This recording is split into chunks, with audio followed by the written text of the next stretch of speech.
Hello guys and welcome back to Cost Electronics. I have some really bad news. Check this out. This here is my workshop.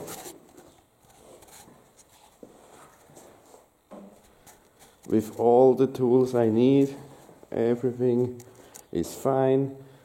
For 2 weeks ago I installed this 4-port lift to park another car underneath.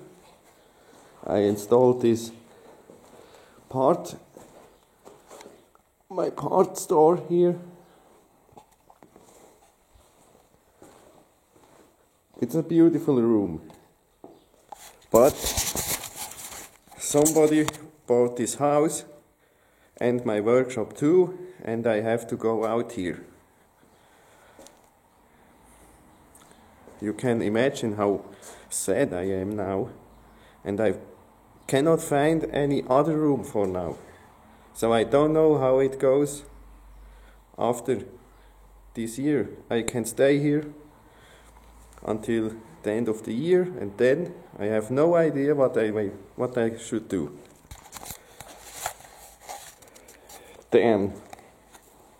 So maybe this year is